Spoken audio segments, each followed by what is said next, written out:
last week, Firecracker, pro-Latin Danish couple Troels and Ina announced the end of their partnership. And in this case, it was due to an injury suffered by Troels. He totally planned on recovering, returning, and that didn't happen. And unfortunately, sometimes these things are career enders. Today, we're going to cover the most common reasons I have seen partnerships break up. And this is pretty consistent over my 40 years in this industry. It's a different cause, in my experience, when it's a pro-am couple versus an amateur couple versus a pro couple. Let's dive in. Number one, in pro-am, I've seen pros break up with their amateur partners, and this is super interesting and unique. They 99% of the time do it by ghosting them. No different than a romantic relationship where, they're just unavailable, and they can't do that showcase and, I can't book that lesson today. Or worse, calling and canceling at the last minute. Okay, worse yet, no showing and not canceling. I have seen it, guys. Hate it. And you know what? You are doing them a favor by taking lessons with them, not the other way around. It's very disrespectful for your time. Someone did that to me, I'd be taking my dancing dollar elsewhere. And I recommend, if you're in that position, and again, any pro, any amateur, you can have your head up your butt one day and no show a lesson. But I'll tell you what, it's not happening every week. It's not happening once a month. Probably not happening once a year, because you know what? We care about our partnership. They should care about their partnership with you, right? Okay, next up. Amateurs in pro-am partnerships, when they break up with their pro.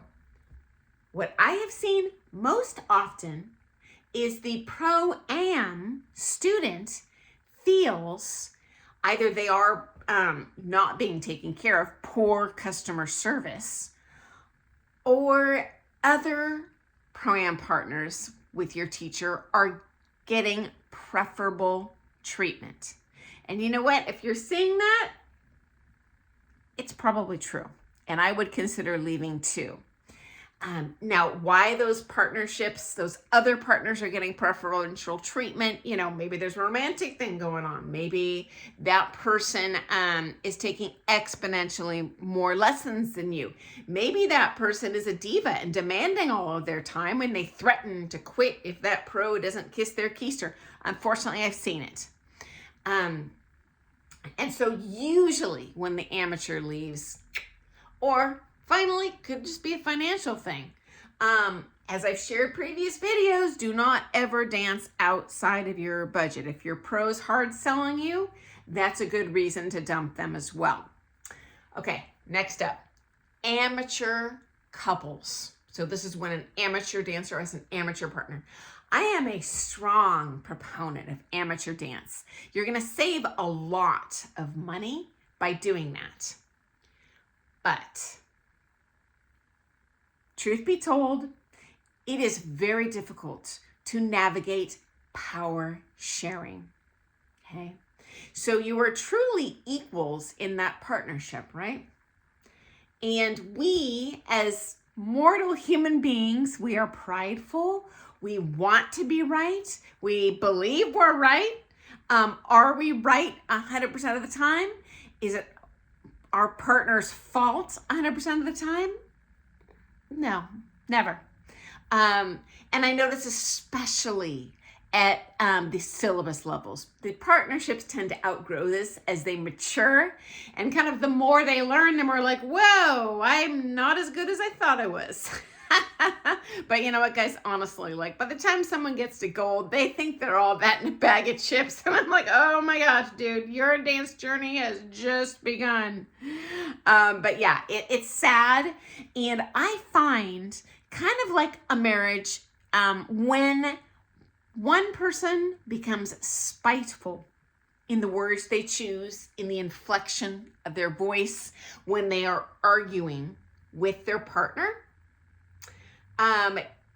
it's not recoverable, unfortunately. And the good news, guys, is there are more fish in the sea. And the better you get, the more partner options you're going to have. Okay. Finally, pro couples. Number one reason I've seen partnerships break up is one of them burns out. And sadly, it's almost always one of them. And a partnership is two people. I've been there. Spent my fair share of nights in tears when my partner doesn't want to compete anymore. And this can be just fatigue, physical fatigue. They hurt. Dance sport, hardcore, it's hard on your body, especially as a pro, because you're not only competing, which in itself is banging up your body, but you're teaching. And that's even harder on your body to do, X days a week. It's hard. And my own pros would sit in the studio and they would roll like a tennis ball under their foot. And I'm a much younger amateur dancer at that point. I'm like, what are you doing with that tennis ball? And they're like, Sonny, if you turn pro, it's gonna hurt. That is a cost of doing this job. And they were right. So when they have a physical injury like that, which often they do as they mature in their dance sport career, that can wear on your soul to be in constant pain. And I don't want to say it totally sucks the joy out of the dancing, but it kind of sucks the joy out of the dancing. I feel like I've dodged a bullet. I mean, you guys know I've had my share of health problems, but overall, I feel like I hit the genetic lotto in terms of dancing, and being able to do it as much as I have in my life. And if you're just a social dancer, hey, this is not going to be a problem. You're going to dance until you're 150 years old. But pros, that is not an option for us. We do not have age categories. Okay, and related to burnout, it can also be, I've known many pro couples, and usually one feels stronger than the other. They're just tired of beating their head against a wall. This is because of the politics that I've shared in previous videos. It can be really frustrating when you are giving 1,000%, every penny that you have, no retirement. Many pros don't own their own house. They're just renting because it's cheap when they're competing. It's a tough life phase.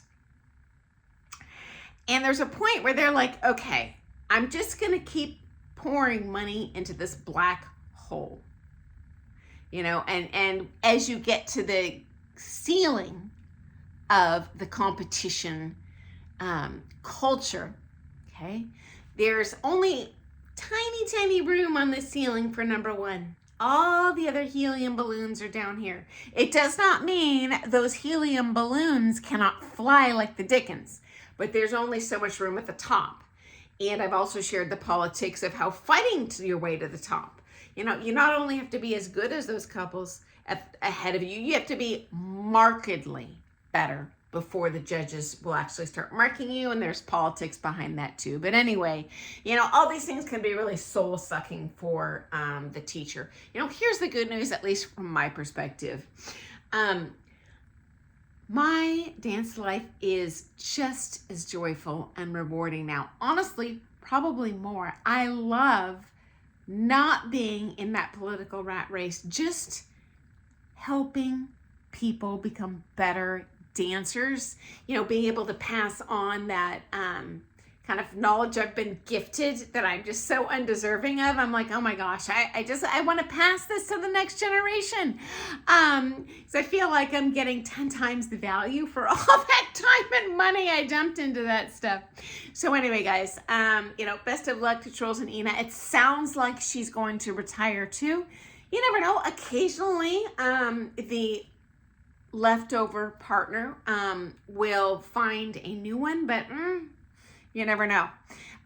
So anyway, friends, I look forward to seeing you first thing tomorrow morning for some more things ballroom dance. Ooh, one more thing. I would say the second most common reason I see pros split up is a romantic issue between usually the male pro and a student. And that can manifest itself in any number of ways. But anyway, that would be a second place. So yeah, true that, ugly truth. Okay, I will see you first thing tomorrow morning, guys, and good luck with your partnerships, you know, and I hope it's a joyful, rewarding learning experience for you. Okay, toodles.